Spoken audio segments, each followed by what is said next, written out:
Hey guys, CA Anamika this side. तो आज हम स्टार्ट करने जा रहे हैं क्लास 11th। सब्जेक्ट है अकाउंट्स। अकाउंट्स सब्जेक्ट पढ़ने वाले हैं और स्टार्ट करेंगे चैप्टर नंबर 1। पिछली क्लासेस में हमने इसका पूरा कोर्स का स्ट्रक्चर देखा था। आज स्टार्ट करेंगे चैप्टर नंबर 1 से, जिसका नाम है इंट्रोडक्शन टू अकाउंटिंग। अकाउंटिंग के बारे में पूरा समझेंगे। अकाउंटिंग का इस चैप्टर में हम थ्योरी पार्ट कवर करने वाले हैं। तो सबसे पहले हेडिंग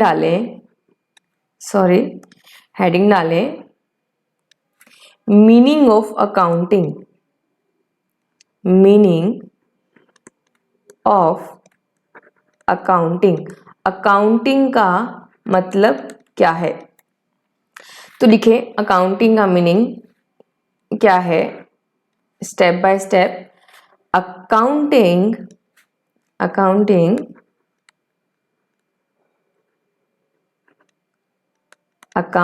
क्या है, is a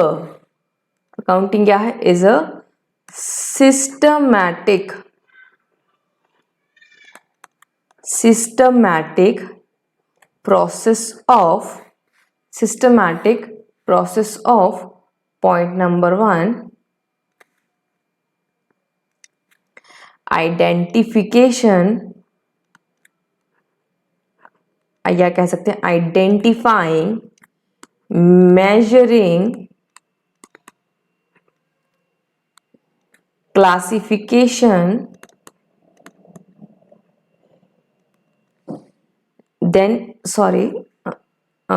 this identifying, measuring, then recording,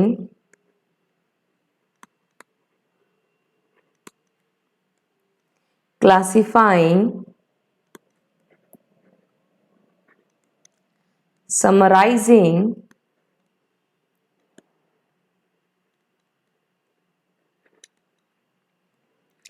analysing. कितने सारे स्टेप्स हैं। इंटरप्रेटिंग, डोंट वरी, सब बहुत इजी है। एंड कम्युनिकेटिंग, ये सारे स्टेप्स हैं आपके किसमें, अकाउंट्स की डेफिनेशन में। तो communicating financial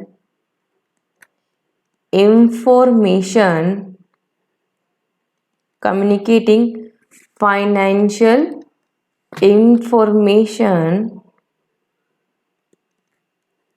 to the users। आगे लिखें next point,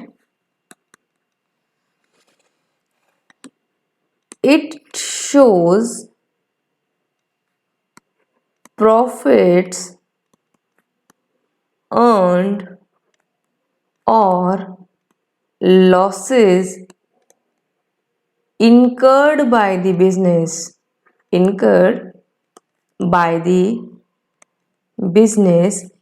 and also the financial position of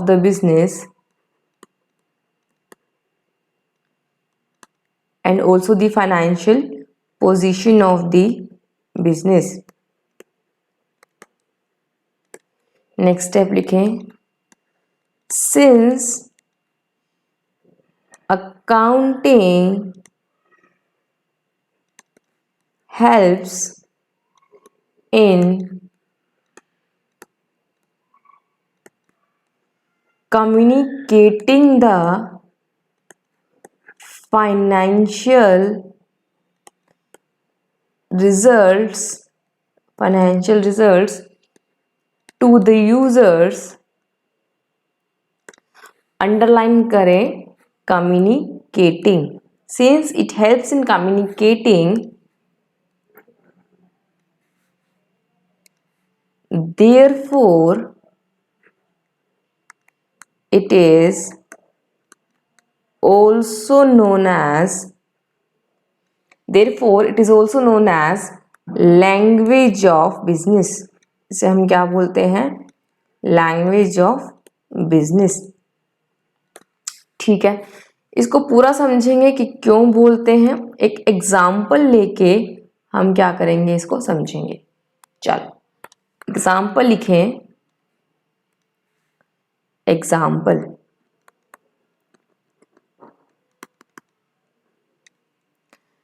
point number 1, mister A started business with cash of rupees 50,000। Mister A ने बिजनेस स्टार्ट किया cash of rupees 50,000। Mister A purchased goods from mister B of rupees 10,000। 10,000 की goods purchase किए mister B से। Mister A sold goods for rupees 20,000 to mister C. Mister C को goods sell किए 20,000 के। Point number 4, mister A again purchased goods of rupees 20,000 from mister B. Mister B से फिर purchase किया 20,000 rupees में। Point number 5, mister A appointed mister D as sales manager. Point number 6, Mr. A has good quality managerial skills।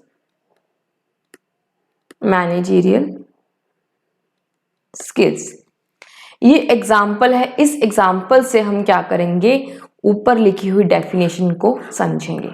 देखो, अच्छा ये subject है बहुत ही easy, बहुत ही कॉन्सेप्चुअल, तो mark right here very very easy, बहुत ही इजी है। चलो आगे चलते हैं, इस एग्जाम्पल को समझेंगे, इस एग्जाम्पल से इस डेफिनेशन को समझेंगे। पहला पॉइंट क्या कह रहा है, mister A started business with cash of rupees 50,000। देखो डेफिनेशन क्या बोलती है, डेफिनेशन कहती है अकाउंटिंग क्या है। अकाउंटिंग एक सिस्टमैटिक प्रोसेस है जिसमें आपको पहले क्या करना होता है, आइडेंटिफाई करना है। क्या आइडेंटिफाई करना है? फाइनेंशियल ट्रांजैक्शन को, फाइनेंशियल इंफॉर्मेशन हमें कम्युनिकेट करनी है। तो आइडेंटिफाई क्या करनी है, फाइनेंशियल ट्रांजैक्शन एंड इवेंट्स को।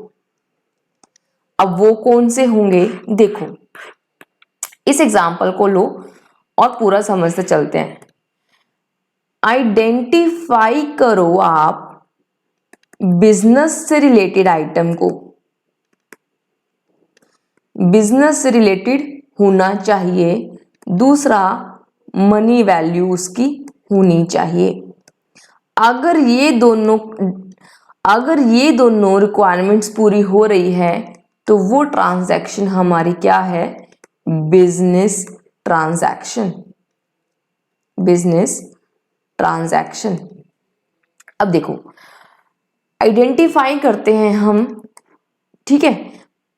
फर्स्ट पॉइंट क्या बोलता है, मिस्टर ए ने बिजनेस स्टार्ट किया, बिजनेस स्टार्ट किया। एक और बात, हम अकाउंट्स में दो टर्म्स यूज करते हैं, एक होती है टर्म्स, दो टर्म्स यूज होती है, एक होता है ट्रांजैक्शन,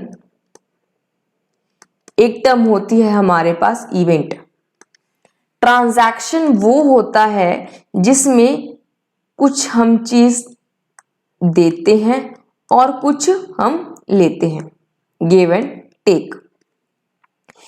इवेंट मतलब एक वो घटना जो घटित हो जाती है, कोई इवेंट है जो हो गया।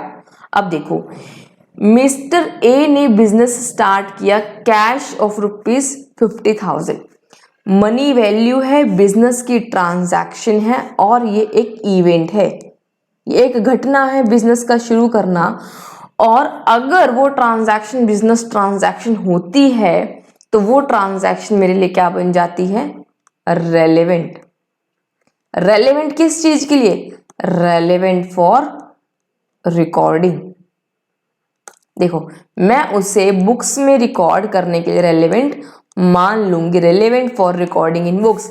तो इस केस में मिस्टर ए ने बिजनेस स्टार्ट किया 50,000 में, तो बिजनेस से रिलेटेड है, मनी वैल्यू है और ये एक इवेंट है। तो मेरे लिए तो ये दो ट्रांजैक्शन ही हो, वो एक इवेंट भी हो सकता है, वो ट्रांजैक्शन भी हो सकता है, ये हमारे लिए मैटर नहीं करता। मैटर जो करता है वो ये कि वो बिजनेस की होनी चाहिए प्लस विद उसमें मनी इन्वॉल्व होना चाहिए, दोनों बातें फुलफिल, देयरफॉर ये मेरे लिए क्या हो जाती है, रेलेवेंट। ये ट्रांजैक्शन मेरे लिए क्या हो गई, रेलेवेंट। नंबर 2, मिस्टर ए ने गुड्स परचेज किया from mister B of ₹10,000, goods purchase किया आगे सेल करने के लिए यानी बिजनेस के लिए, और इसकी वैल्यू कितनी है, 10,000।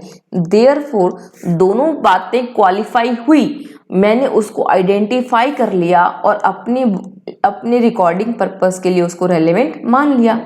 चलो आगे, मिस्टर ए ने sold goods for ₹20,000 to mister C, goods को बेचा, बिजनेस में बेचा, 20,000 में बेचा, तो therefore it is also relevant to me.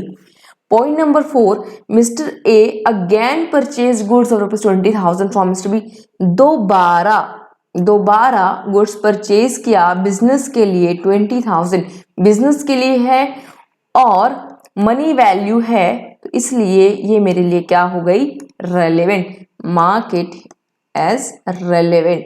These 4 transactions are relevant for me for recording in books. Point number 5, Mr.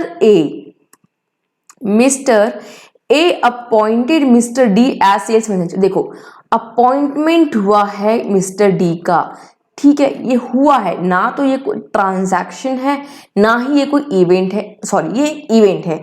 हमने क्या किया, एक इवेंट हो गया, हमने किसी को अपॉइंट किया तो ये एक इवेंट हो गया। अब तक बिजनेस स्टार्ट किया वो इवेंट था, गुड्स परचेज किया, ट्रांजैक्शन करी, गुड्स सेल किया, ट्रांजैक्शन करी, अगेन गुड्स परचेज किया, ट्रांजैक्शन करी, किसी का अपॉइंटमेंट किया तो उसको इट इज एन इवेंट। ये हमारे बिजनेस में ही अपॉइंट किया है लेकिन उसकी मनी वैल्यू हमें अभी तक नहीं मालूम, देयरफॉर ये मेरे लिए क्या हो जाता है, इररेलेवेंट।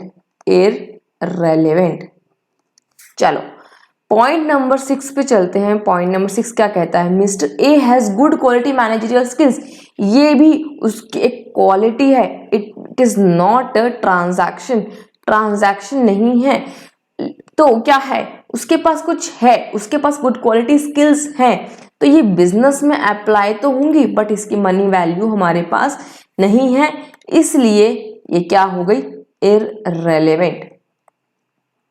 तो हमने क्या किया, हमने अकाउंट्स की पहला स्टेप वन इज आइडेंटिफाई। आप क्या करो, आइडेंटिफाई करो, हमने आइडेंटिफाई किया।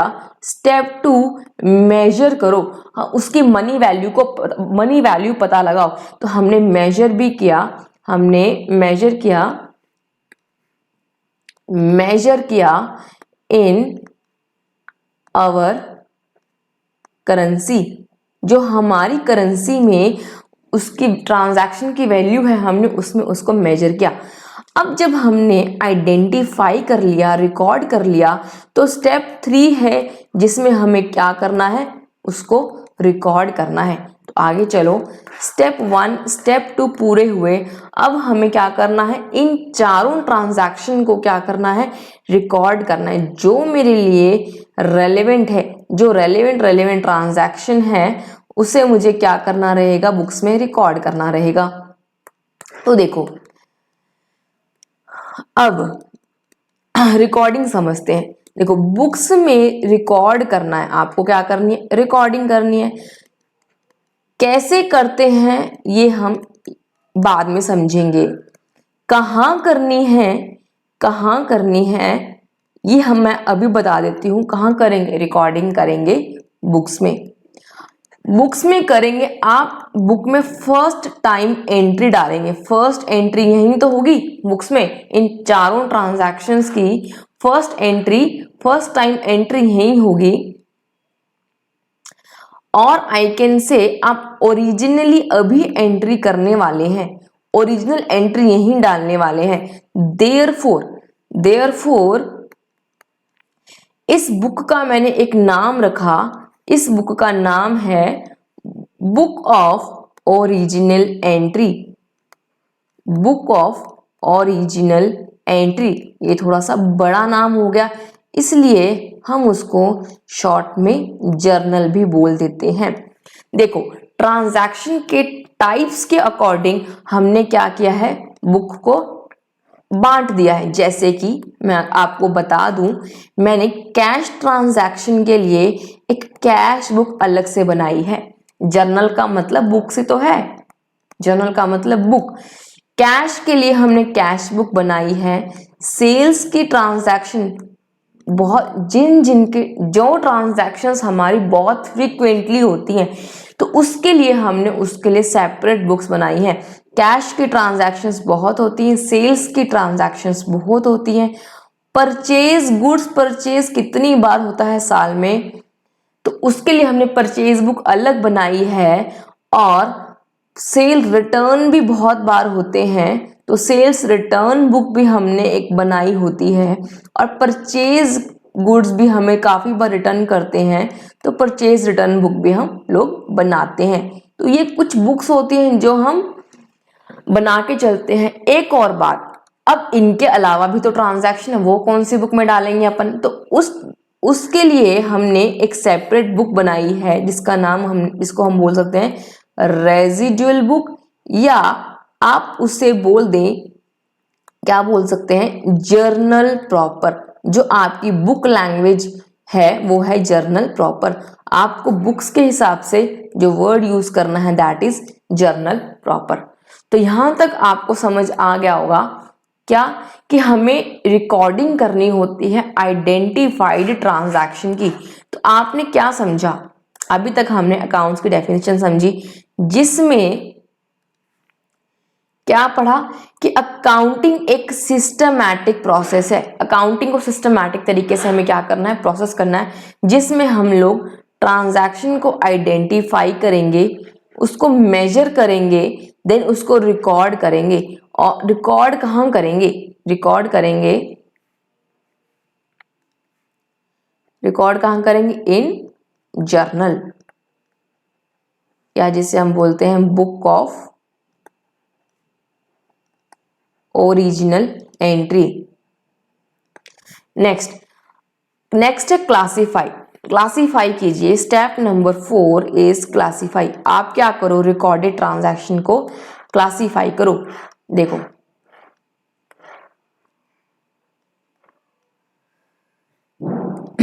क्लासीफाई कैसे करेंगे, क्लासिफिकेशन। देखो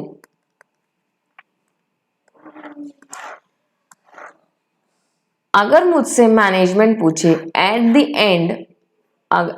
एंड ऑफ द ईयर, मुझसे मैनेजमेंट क्वेश्चन पूछती है कि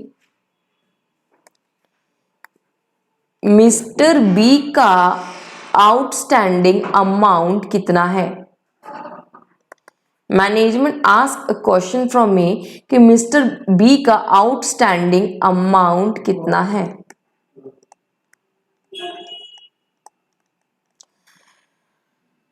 ठीक है, ये मैनेजमेंट से मुझसे क्वेश्चन पूछा। अब देखो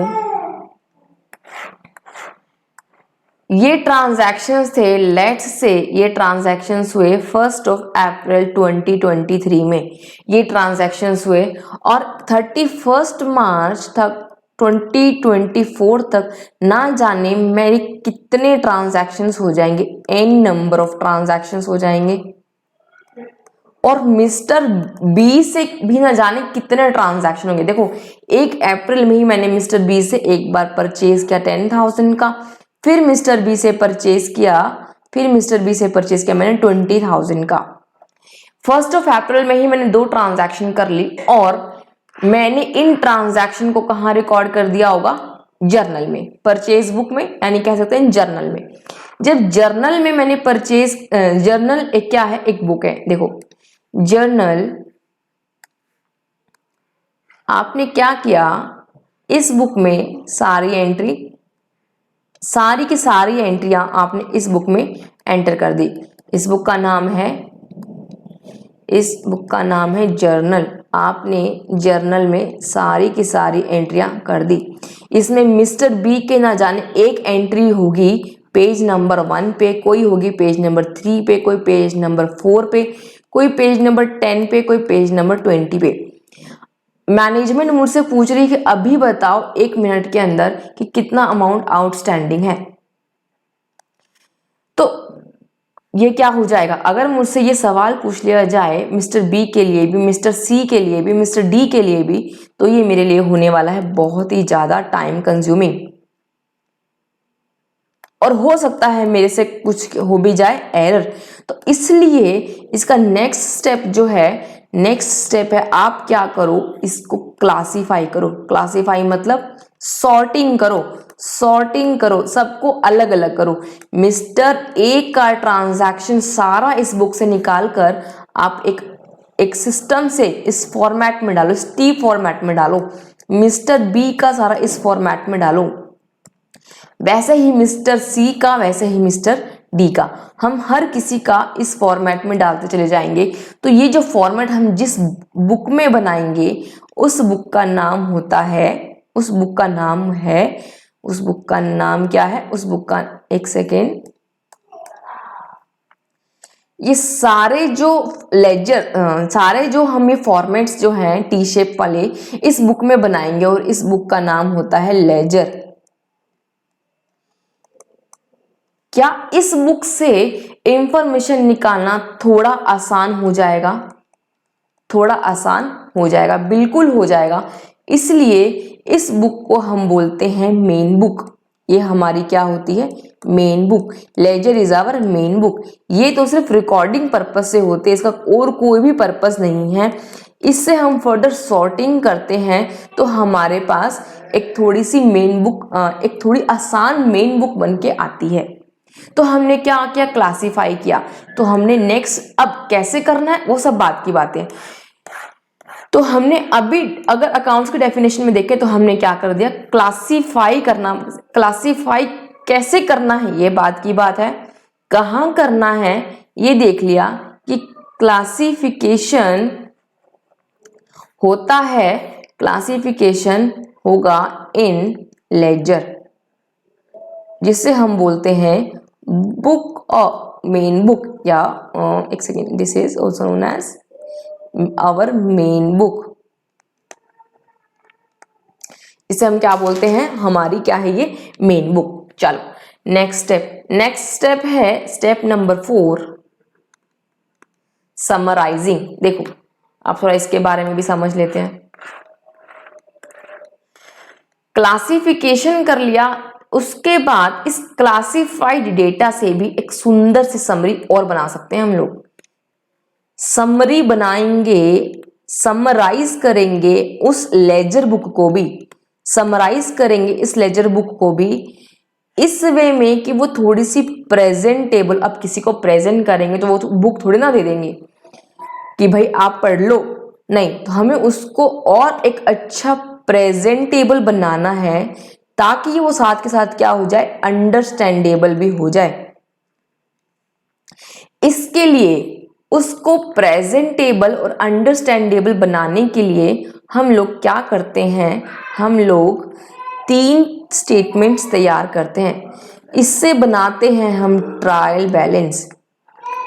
किससे बना ट्रायल बैलेंस? ये बना लेजर बुक से।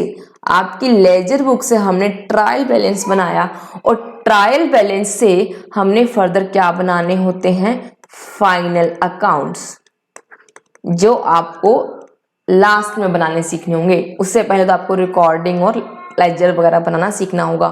तो फाइनल अकाउंट्स या हम इसे बोलते हैं फाइनेंशियल स्टेटमेंट्स। फाइनल अकाउंट्स या बोलते हैं फाइनेंशियल स्टेटमेंट। ये कौन कौन से होते हैं? एक होता है trading profit and loss account. ये क्या है? ये 2 अकाउंट है जिसको इकट्ठा बनाया जाता है, trading profit and loss account, जिसमें इसको और डिटेल में आगे समझेंगे। ट्रेडिंग अकाउंट एक अलग, इसी का एक एक्सटेंशन है प्रॉफिट एंड लॉस अकाउंट, और दूसरा बनाया जाता है बैलेंस शीट। ठीक है जी। इसे हम दूसरा नाम बोल देते हैं इनकम स्टेटमेंट, क्योंकि ये हमको कंपनी के प्रॉफिट्स, ऑर्गेनाइजेशन के प्रॉफिट्स से लॉसेस के बारे में बताता है। और ये स्टेटमेंट को हम बोल देते हैं पोजीशन स्टेटमेंट, क्योंकि ये हमें ऑर्गेनाइजेशन की पोजीशंस के बारे में बताती है। डिटेल में एक बार इतना ही ध्यान रखें कि पोजीशन स्टेटमेंट बोलते हैं और इसको इनकम स्टेटमेंट बोलते हैं। क्यों बोलते हैं ये आगे आने वाली क्लासेस में कवर करते चलेंगे। चलो, तो हमने क्या किया, समराइज किया। समराइज क्यों करना है? ताकि मैं यूजर के लिए, जिसको इस फाइनल अकाउंट्स की जरूरत है, जिसकी डिसीजन मेकिंग इस पर डिपेंडेंट है, उसको बुक ना हैंड ओवर करके मैं उसे थोड़ा सा प्रेजेंटेबल बनाऊं, उसको अंडरस्टैंडेबल बनाऊं, ताकि उसे कोई भी देखे तो क्या कर जाए, समझ जाए, समझ में आ जाए। समझ में आने के लिए, समझ में आ जाए, समझ में आने के लिए हम इसको पहले ट्रायल बैलेंस बनाते हैं, देन ट्रायल बैलेंस से trailing P&L and balance sheet बनाते हैं।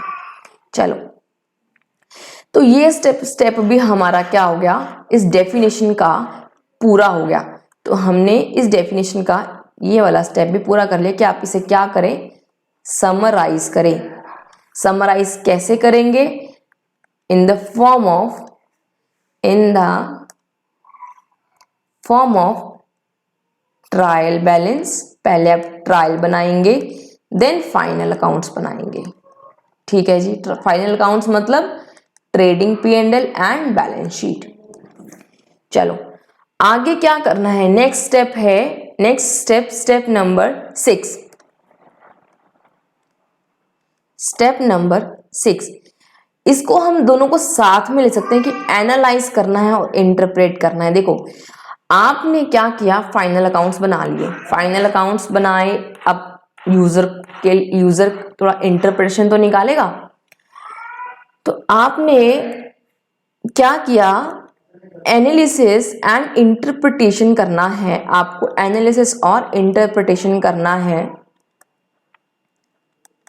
एनालिसिस और इंटरप्रिटेशन करना है, ताकि किसका, फाइनेंशियल डेटा का, फाइनेंशियल स्टेटमेंट्स का आपको इंटरप्रिटेशन करना है। आपको उससे एक मीनिंगफुल जजमेंट ड्रॉ करना है। इंटरप्रिटेशन किया जाता है to make meaningful judgement out of that financial statements, to make meaningful judgement. आप जज कीजिए अपने हिसाब से कि ट्रेडिंग प्रॉफिट एंड लॉस में क्या बताया जा रहा है और बैलेंस शीट में ऑर्गेनाइजेशन की क्या पोजीशन है। इनकम और उसकी पोजीशन को जानिए आप कैसे, एनालिसिस और इंटरप्रिटेशन से। ये बात समझ आती है। चलो, उसके बाद नेक्स्ट स्टेप, अच्छा ये स्टेप भी हमारा पूरा हो गया, analysis and interpretation.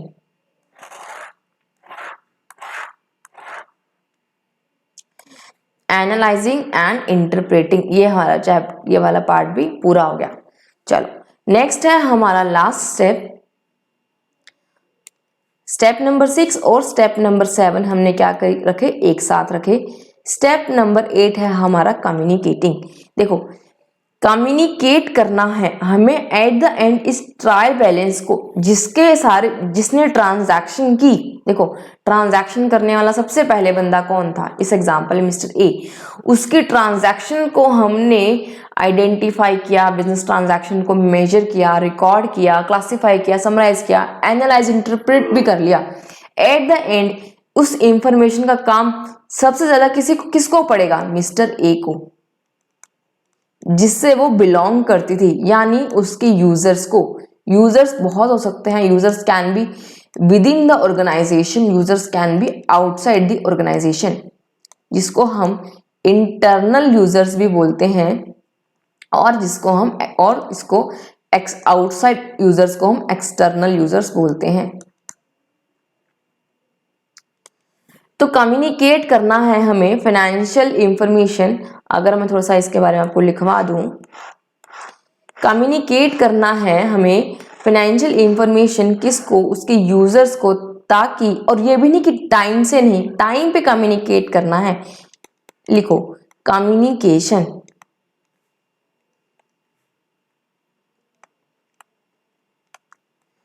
communication should be on time, communication should be on time। किसको कम्युनिकेट करना है, टू द यूजर्स। इसलिए टाइम से कम्युनिकेट करना है ताकि so that users can take appropriate decisions at right time, so that the users can take appropriate decisions at the right time। सही समय पर कम्युनिकेट कर दोगे तो सही समय पे यूजर भी क्या कर पाएगा, करेक्ट डिसीजन ले पाएगा। तो ये हुई हमारी अकाउंट्स की डेफिनेशन कंप्लीट। आई होप अब समझ में आ गई होगी। सारे स्टेप्स हमने कंप्लीट कर लिए, अकाउंट्स की डेफिनेशन को एकदम डिटेल में समझ लिया। तो हमने, अगर मैं इसका, अच्छा ये हमने पॉइंट पूरा कर लिया कम्युनिकेशन वाला, ठीक है। एट द एंड क्या कम्युनिकेट करना है, कम्युनिकेट क्या करना है, फाइनेंशियल इंफॉर्मेशन, ये फाइनेंशियल इंफॉर्मेशन कम्युनिकेट कर दिया हमने, किसको, यूजर्स को। पूरी डेफिनेशन को समझा। इसका आप, अगर आपको लर्न करना है तो आप इसका एक निमोनिक भी बना सकते हैं। निमोनिक मीन्स एक शॉर्ट फॉर्म कि IMRC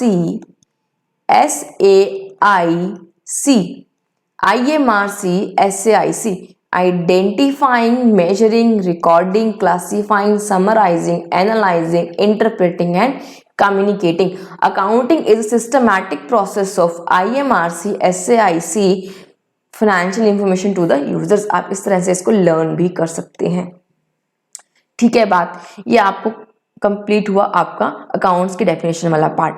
चलो आगे चलते हैं। तो अगर आपसे पूछे कोई कैरेक्टरिस्टिक्स ऑफ अकाउंट्स बताइए, एट्रीब्यूट्स ऑफ अकाउंट्स, तो आपको सिंपली यही 8 स्टेप्स बताने हैं कि identifying the financial transaction, measuring the financial transaction, recording, classifying, summarising, analysing, interpreting and communicating. तो यही आपके क्या हैं, यही आपके बन जाते हैं कैरेक्टरिस्टिक्स ऑफ और एट्रीब्यूट्स ऑफ अकाउंटिंग। यही आपके एट्रीब्यूट्स भी बन जाते हैं। चलो यहां तक कंप्लीट हुआ। चलो नेक्स्ट टॉपिक लिखें। नेक्स्ट हेडिंग डालें objectives of accounting. Next heading डालें objectives of accounting.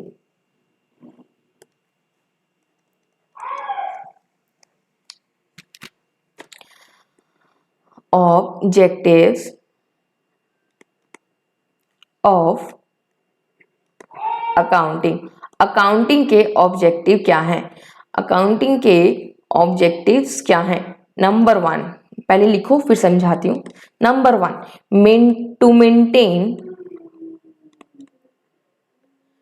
To maintain accounting records. Point number 2,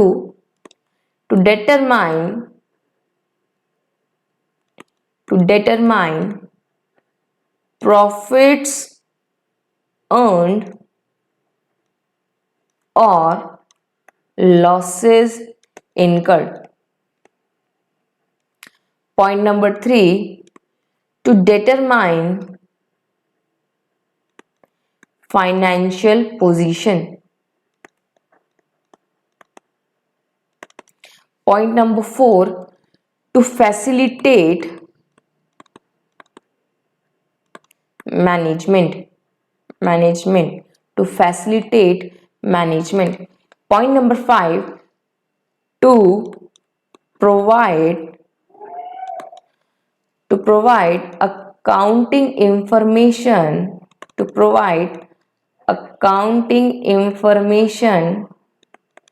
to the users. Point number 6, to protect business assets. ये देखो, ये हमारे हैं अकाउंटिंग के ऑब्जेक्टिव्स। हमें अकाउंटिंग करके क्या फायदा होगा? ऑब्जेक्टिव का मतलब क्या होता है? फायदा, मतलब ऑब्जेक्टिव क्या है? उद्देश्य क्या है? अकाउंटिंग करने के पीछे उद्देश्य क्या है? अकाउंटिंग करने के पीछे ये उद्देश्य है कि आपके पास रिकॉर्ड बनता चला जाएगा जो आपको फ्यूचर में हेल्प करेगा। It will help you. आपका सबसे पहला ऑब्जेक्टिव है कि आपको अकाउंटिंग रिकॉर्ड्स जो बनेंगे ना, आपको सबसे पहले सिस्टमैटिक मैनर में वो रिकॉर्ड करने हैं और वो आपको फ्यूचर में बहुत हेल्प करेंगे फॉर फ्यूचर रेफरेंस। तो आपको अकाउंटिंग रिकॉर्ड बनाने हैं सिस्टमैटिक मैनर में। सिस्टमैटिक मैनर का मतलब होता है that is according to principles of accountancy. आपको अकाउंटेंसी के कुछ रूल्स हैं, कुछ प्रिंसिपल्स हैं, उनको ध्यान में रखते हुए आपको क्या करना है? अकाउंटिंग रिकॉर्ड्स अपने मेंटेन करने हैं। Number 2 is determining profit earn और लॉसेस इनकर्ड। यही बात हमने पहले भी की कि हम क्या करते हैं? डेटा को समराइज करते हैं प्रॉफिट एंड लॉस अकाउंट और बैलेंस शीट बनाकर, ताकि हम लोग क्या कर पाए? उसमें प्रॉफिट्स हुए या लॉसेस हुए, कि ये प्रॉफिट्स हैं या लॉसेस हैं, ये जान पाए। Point number 3 is to determine financial position of the business की क्या पोजीशन है, ये हमें कौन से फाइनल अकाउंट से पता लगता है? दैट इज बैलेंस शीट से हमें ये इंफॉर्मेशन मिल जाएगी। अगला है to facilitate the management. Point number 4, हमें फैसिलिटेट का मतलब होता है हेल्प करना।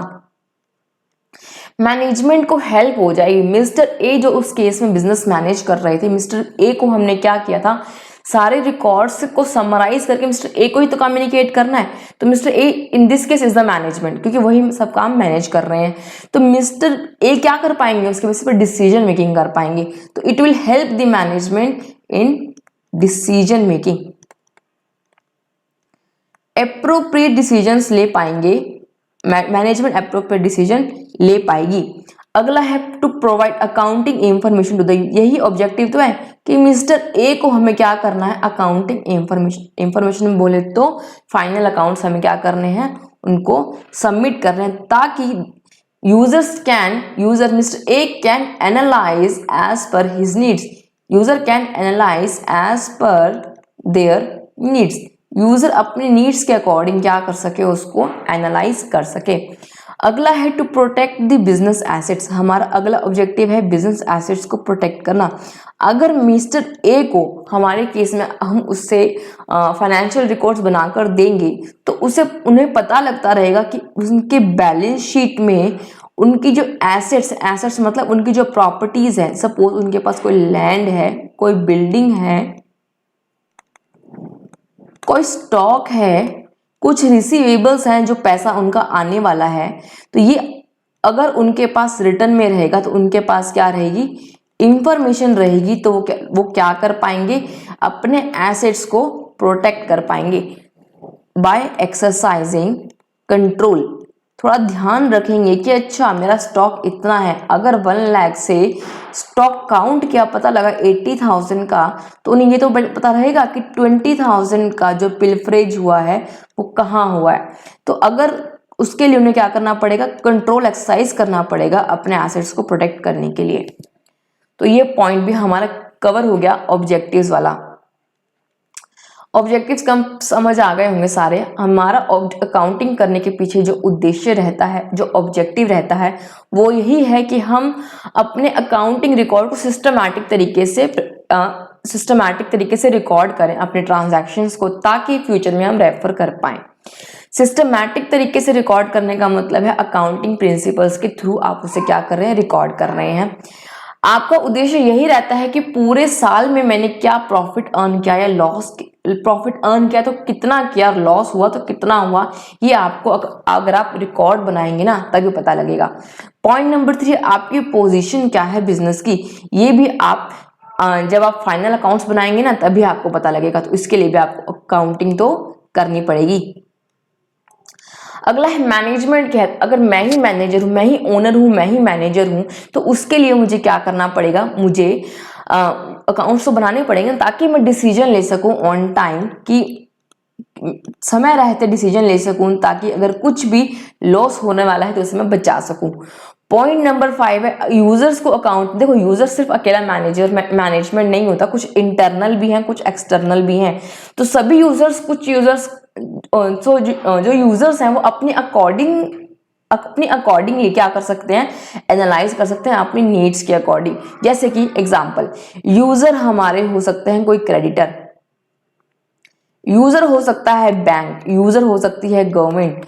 अगर मैं इनकम टैक्स रिटर्न में अपनी इनकम को कम शो करती हूँ लेट सपोज, और गवर्नमेंट को डाउट है, तो उस केस में क्या होगा, मुझे अपने अकाउंटिंग रिकॉर्ड्स को सिस्टमैटिक तरीके से बना के रखना पड़ेगा, ताकि गवर्नमेंट मुझसे रिकॉर्ड्स मांग सकती है। तो मुझे गवर्नमेंट को भी क्या करने पड़ेंगे, अपने फाइनल अकाउंट्स सबमिट करने पड़ेंगे।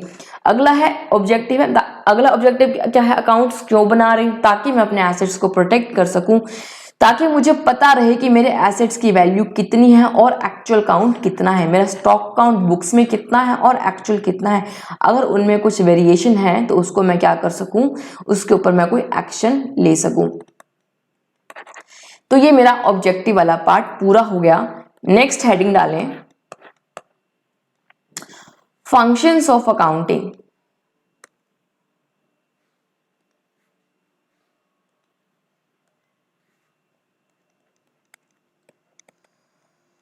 Functions of accounting.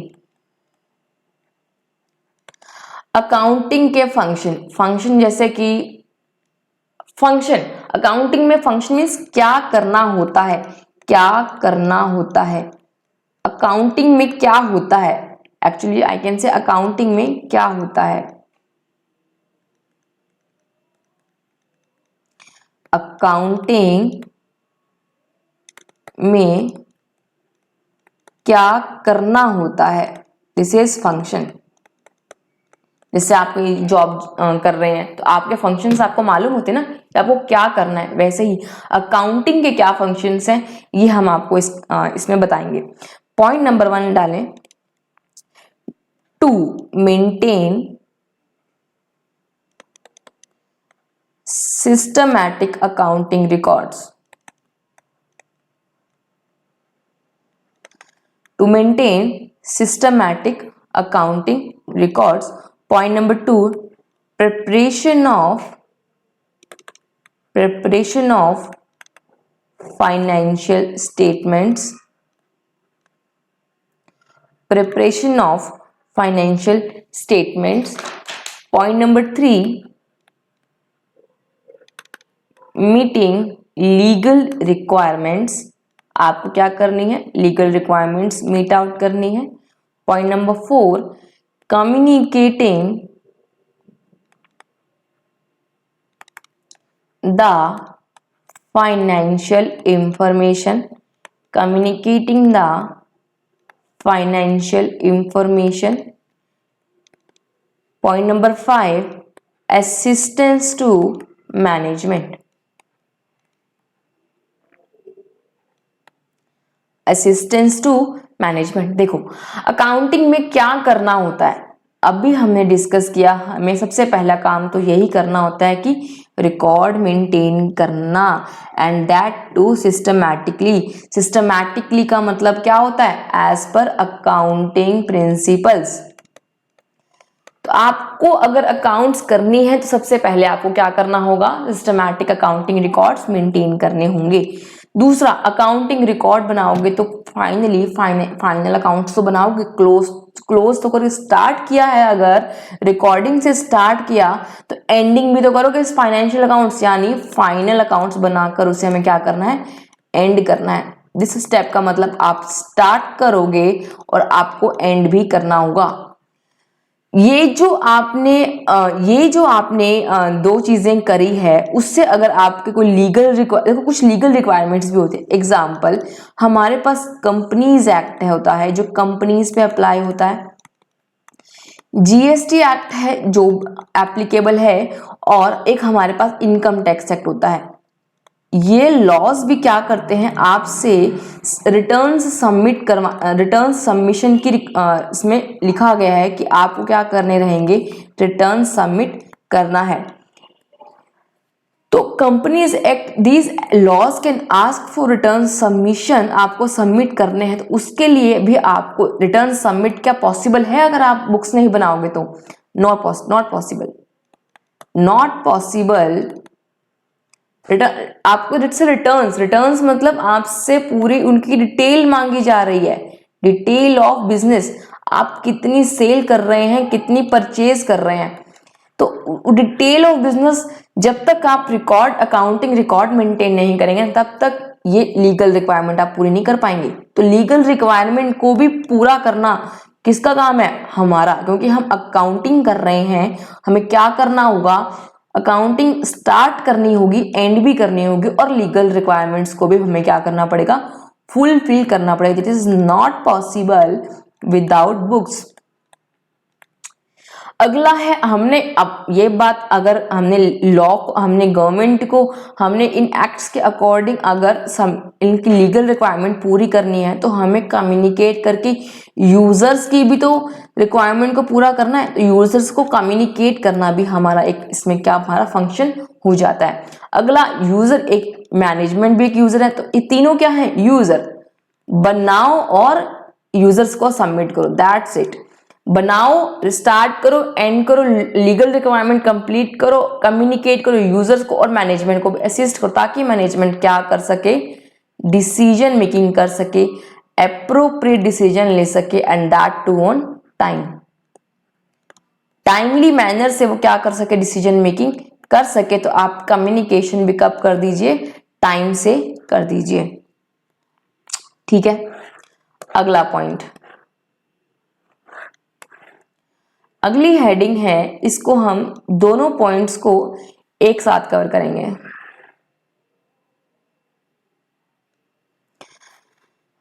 लिखो, ये है हमारा point number first, disadvantages. Accounts को करने से क्यों करूं मैं, क्या फायदे होंगे, और ना करने से क्या नुकसान होंगे। दैट इज डिसएडवांटेज क्या है, या आई कैन से लिमिटेशंस क्या है, लिमिटेशंस ऑफ अकाउंटिंग। एडवांटेज क्या है और डिसएडवांटेज क्या है, नोट करते हैं, फिर एक एक से समझते हैं। Point number 1, advantage number 1, financial information about business. Financial information about business. Point number 2, replaces, point number 2,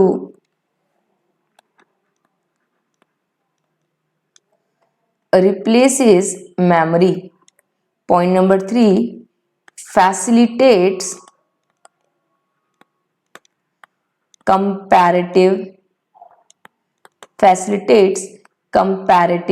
study. Point number 4, facilitates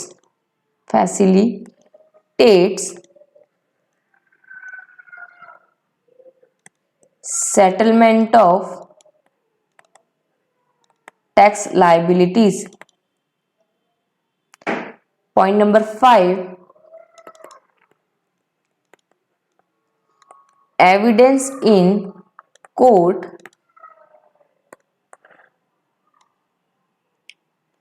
point number 6, facilitates loans. Advantage तो बहुत सारे हैं, तभी तो कर रहे हैं, एडवांटेज हैं तभी तो अकाउंटिंग सीख रहे हैं। आगे चलें, facilitates loans. Point number 7, facilitates sale of business, facilitates sale of business. Point number 8, assistance in the event of insolvency, assistance in the event of insolvency.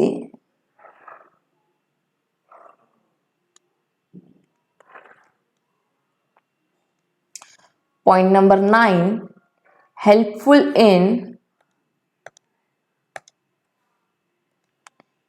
point number 9,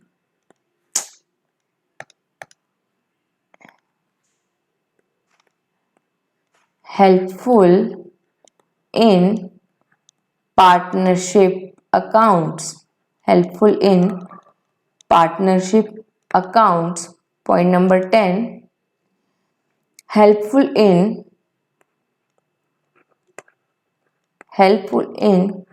decision making,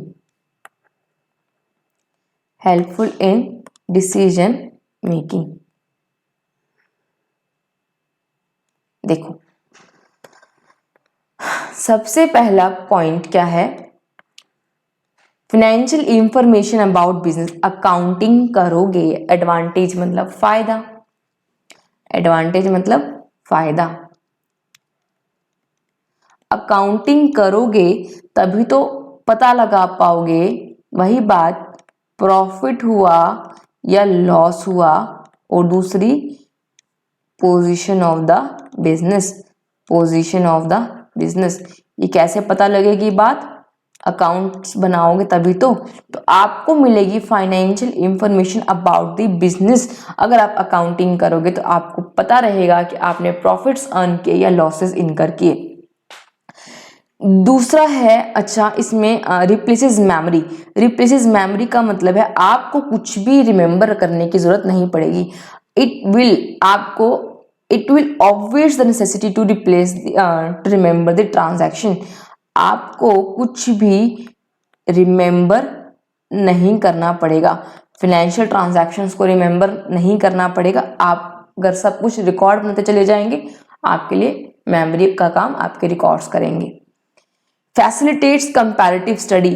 अगर आपने year 1 में books बनाए, year 2 में भी books बनाए, तो आप क्या ईयर 3 में भी एंड सो ऑन, तो आप हर साल क्या कर सकते हैं, अपने अकाउंट्स को कंपेयर कर सकते हैं, ये देखने के लिए कि हमने ऊपर आए हैं या नीचे आए हैं, मतलब हमने इंक्रीज किया है अपनी परफॉर्मेंस को या परफॉर्मेंस हमारी कम हुई है। ये हम कंपैरेटिव स्टडी भी कर सकते हैं। अभी तो कर पाएंगे जब हम क्या करेंगे, जब हमारे पास रिकॉर्ड्स होंगे। तो ये अकाउंटिंग का फायदा है। पॉइंट नंबर 4 है facilitates settlement of tax liabilities. जब आपकी income, suppose income tax act में आपकी कोई डिमांड निकल कर आ जाती है, तो अगर आपकी कोई टैक्स लायबिलिटी आती है, तो उस केस में आप अपनी टैक्स लायबिलिटी डिसाइड कैसे करते हैं, डिसाइड तो आपकी बुक्स ही करेंगी। और बुक्स आपकी कैसे होनी चाहिए, रिलायबल होनी चाहिए। रिलायबल का मतलब आपकी बुक्स सिस्टमैटिक तरीके से बनी होनी चाहिए। सिस्टमैटिक का मतलब है एज पर अकाउंटिंग प्रिंसिपल्स। अगला है एविडेंस इन कोर्ट। जो आपकी बुक्स ऑफ अकाउंट्स होते हैं ना, वो कोर्ट में भी एविडेंस की तरह एक्सेप्ट किए जाते हैं। These are also acceptable in court. जब भी कभी जरूरत पड़ जाए तो कोर्ट आपके बुक्स मंगवा सकती है तो वो कोर्ट आपके एज एन एविडेंस एक्सेप्ट कर सकती है। अगला पॉइंट है फैसिलिटेट्स लोन्स। देखो बैंक जो होती है ना, बैंक लोन देती है आपकी बिजनेस की परफॉर्मेंस के बेसिस पे। बैंक जो लोन देती है वो आपकी बिजनेस की परफॉर्मेंस बेस पे, और परफॉर्मेंस कैसे चेक होगी? फाइनल अकाउंट्स के बेस पे। और फाइनल अकाउंट्स तो तभी बनेंगे ना जब आपने रिकॉर्डिंग की होगी, फाइनेंशियल ट्रांजैक्शंस और इवेंट्स को आपने क्या किया होगा? रिकॉर्ड किया होगा तब। तो आप लोन के लिए भी अप्लाई कर सकते हैं। अगला फैसिलिटेट सेल ऑफ बिजनेस। अगर आप कोई बिजनेस सेल करना चाहते हैं और सामने वाला उसको परचेज करना चाहता है, तो उस बिजनेस की परचेज प्राइस डिटरमाइन करने के लिए किस चीज की जरूरत पड़ेगी? उस बिजनेस में हो रही उस बिजनेस के फाइनल अकाउंट्स की। तो final accounts will help you in determining the price of the business. तो फाइनल अकाउंट्स आपको हेल्प करेंगे to determine price of the business. ये बात क्लियर हो गई। अगला point, assistance in the event of insolvency. अगर जब आपकी इंसॉल्वेंसी हो जाती है, इंसॉल्वेंसी मतलब एक ऐसी सिचुएशन जब आपकी लायबिलिटीज, अब लायबिलिटीज तो समझ नहीं, जब आपकी पेबल्स, आपके जो पेबल्स हैं अगर वो ज्यादा हो जाएं आपके रिसीवेबल्स से, जो देना है वो ज्यादा है, जो है हमारे पास वो कम है। तो जो पेबल्स अगर आपके ज्यादा हो जाएं और रिसीवेबल्स कम हो जाए, यानी आप हो गए इंसॉल्वेंट। इंसॉल्वेंट के केस में कोर्ट आपसे मांग सकता है आपके कि आप जस्टिफाई कीजिए कुछ ट्रांजैक्शंस को, आपसे एक्सप्लेनेशन मांग सकता है। तो एक्सप्लेनेशन देने के लिए आपसे आपकी बुक्स ऑफ अकाउंट्स भी मांगे जा सकते हैं। जैसे कि मैंने ऊपर कहा था, they are accepted by the court as evidence. Court में भी आपके जो बुक्स ऑफ अकाउंट्स हैं वो कोर्ट में एक्सेप्टेबल होते हैं। चलो point number 9, helpful in partnership. देखो जब भी 2 पर्सन या 3 पर्सन लेट से पार्टनरशिप में काम करते हैं, अगर चौथा कोई पार्टनर एडमिट होता है या कोई पार्टनर रिटायर होता है, कुछ भी ऐसा या फर्म डिसॉल्व भी क्यों नहीं होती, किसी भी केस में अगर आपको सेटलमेंट करना है, सेटलमेंट के लिए आपको किसकी जरूरत पड़ेगी? बुक्स ऑफ अकाउंट्स की।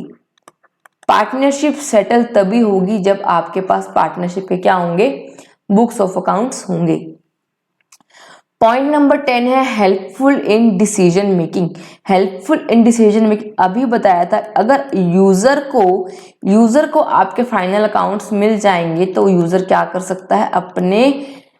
अपने अकॉर्डिंगली डिसीजन मेकिंग कर सकता है। एक पॉइंट इसमें रह गया, पॉइंट नंबर 11 जो है it helps to management, assistance to management.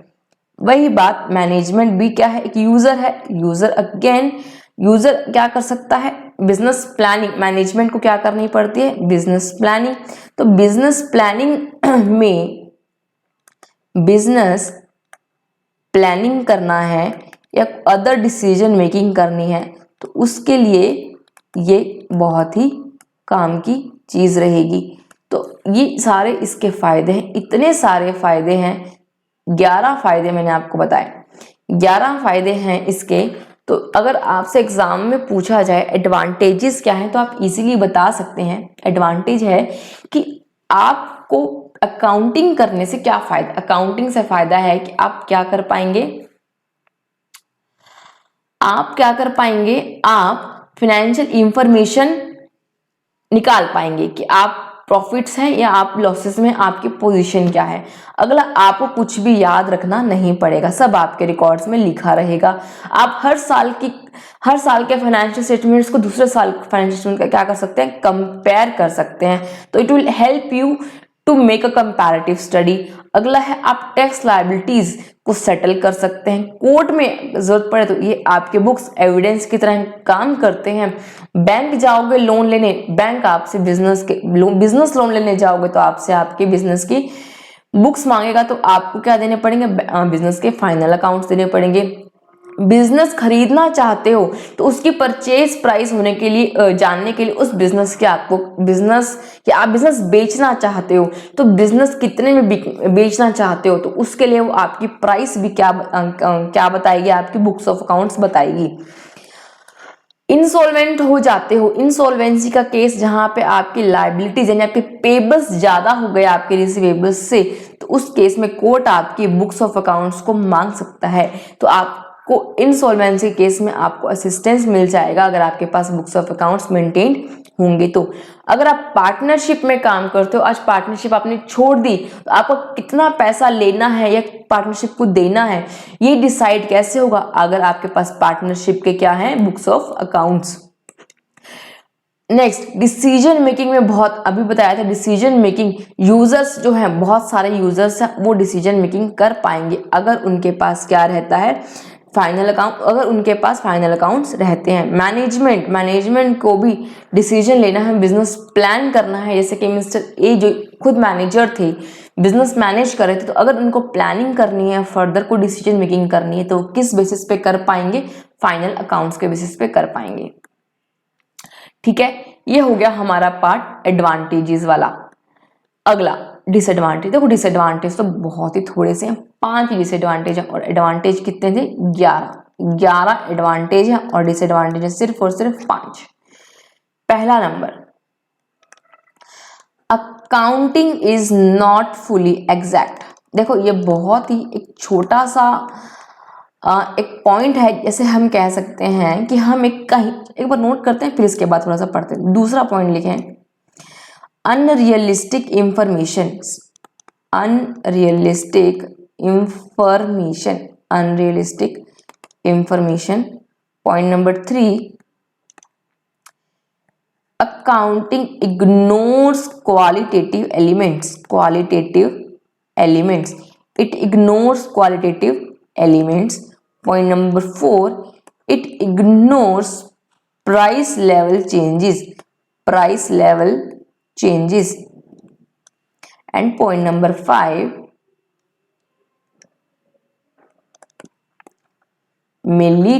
accounting may lead to window dressing। ये कुछ पॉइंट्स हैं, इनको समझते हैं स्टेप बाय स्टेप। पहला step, accounting is not full exact. देखो एग्जैक्ट मतलब हमारे पास तो हर ट्रांजैक्शन का एक वाउचर होगा जिसके बेस पे हम रिकॉर्डिंग करेंगे, लेकिन एग्जैक्ट तो होनी चाहिए उस हिसाब से। लेकिन क्या होता है, कहीं ना कहीं हमको एस्टिमेट लगाने पड़ते हैं अकाउंट्स बनाते समय। एग्जाम्पल, एस्टिमेट कहाँ लगाने पड़ेंगे, जैसे कि मशीन की यूजफुल लाइफ कितनी है, मशीन कितने साल चलने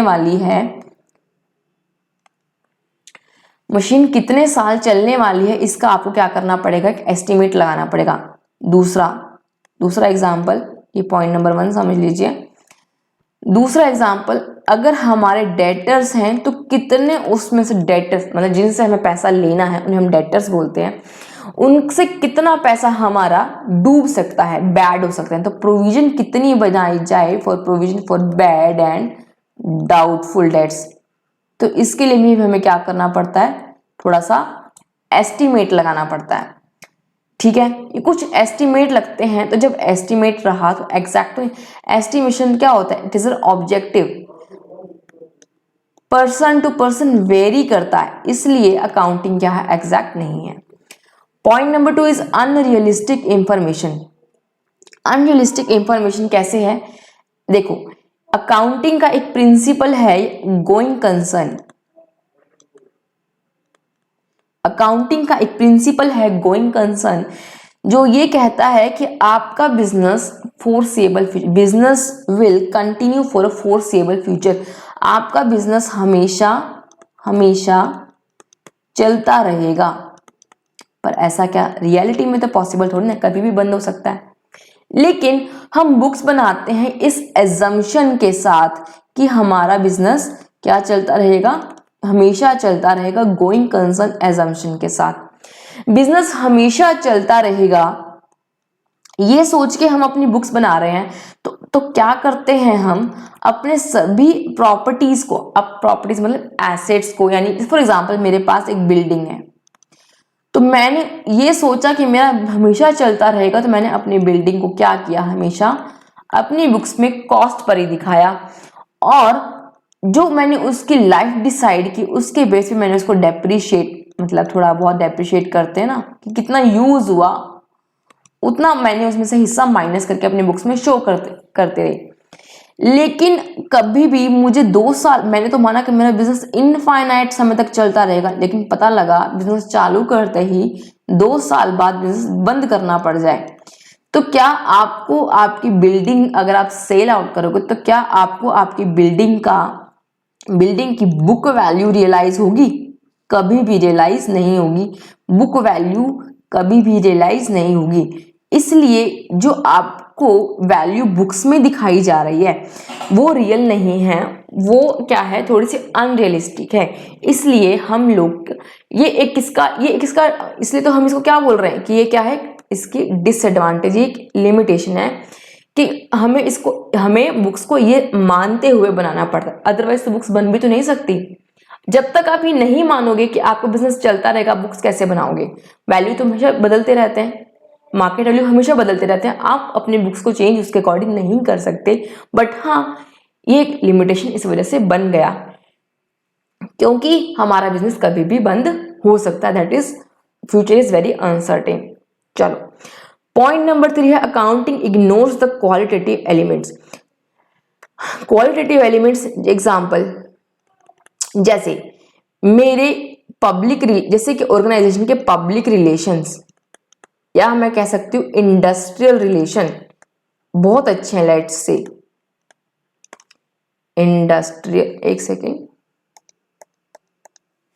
इंडस्ट्रियल रिलेशन, या मेरी मैनेजमेंट की जो स्किल्स है बहुत ही बढ़िया है, स्किल्स ऑफ मैनेजमेंट। ये कुछ क्वालिटेटिव फैक्टर हैं जो बिजनेस में काम करते हैं, पर मैं इनको मेजर नहीं कर सकती ना, एक क्वालिटी फैक्टर है, बट ये क्वालिटी फैक्टर अकाउंट्स में आके क्या हो जाते हैं, इग्नोर, टोटली इग्नोर। हम वही ट्रांजैक्शंस को, वही इवेंट्स को रिकॉर्ड करते हैं जिनकी क्या होती है, मनी वैल्यू होती है। पॉइंट नंबर 4 है accounting ignores the price level changes. Price level changes का मतलब क्या हो गया, वही कि हम सब कुछ रिकॉर्ड करते हैं अपने एसेट्स को हिस्टोरिकल कॉस्ट पे। हिस्टोरिकल कॉस्ट मतलब जो हिस्ट्री बन गया, यानी आपने परचेज कॉस्ट पे 5 साल बाद, 1 साल बाद ही हिस्ट्री बन जाता है परचेज प्राइस। तो जो परचेज कॉस्ट है वो आपकी क्या है, हिस्टोरिकल कॉस्ट। लेकिन हर साल हर समय प्राइस क्या रहते हैं, बदलते रहते हैं, प्राइसेस चेंज। लेकिन हम प्राइस चेंजेस को हर टाइम रिकॉर्ड भी तो नहीं कर सकते बुक्स में। इसलिए हमें अकाउंट्स बनाने हैं तो रिकॉर्ड तो हिस्टोरिकल कॉस्ट पे ही करना पड़ेगा, क्योंकि हम प्राइस लेवल चेंज को रिकॉर्ड नहीं कर सकते। इसलिए ये एक इसकी लिमिटेशन बन जाती है कि अकाउंटिंग में प्राइस लेवल चेंजेस को इग्नोर किया जाता है।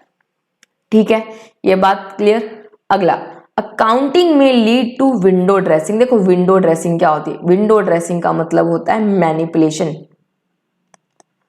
Manipulation of accounts. Mister A suppose accounts manipulate करते हैं, वो क्यों करेंगे? मैनिपुलेट का मतलब होता है उसमें बदलाव करना, और कैसे बदलाव करेंगे, जिससे कि अकाउंट्स क्या दिखे, बेटर। उनकी पोजीशन खराब है, इंसॉल्वेंसी की सिचुएशन आ गई है, पर वो अकाउंट्स को क्या करते हैं, मैनिपुलेट कर देते हैं टू शो बेटर पोजीशन। इस केस में अगर मिस्टर ए ने अपने अकाउंट्स को मैनिपुलेट कर दिया तो क्या हमें पता लगेगा? जब तक हम डीप डाउन इसको एनालाइज नहीं करेंगे हमें मालूम नहीं पड़ेगा, और हम इस पे क्या कर लेंगे, रिलाई कर लेंगे। बट यही एक बात क्या बन जाती है, इसकी लिमिटेशन, कि अकाउंटिंग में मैनिपुलेशन भी पॉसिबल है। मैनेजमेंट बिजनेस अपनी जो फाइनल अकाउंट्स हैं उनको मैनिपुलेट भी कर सकती है, ताकि उनकी पोजीशन क्या दिख सके, बेटर दिख सके। ये मैनिपुलेशन भी पॉसिबल, तो ये आपकी इस वजह से क्या बन गई, एक लिमिटेशन। तो ये पॉइंट भी आपका कंप्लीट हो गया एडवांटेज और डिसएडवांटेज जिसका। ठीक है,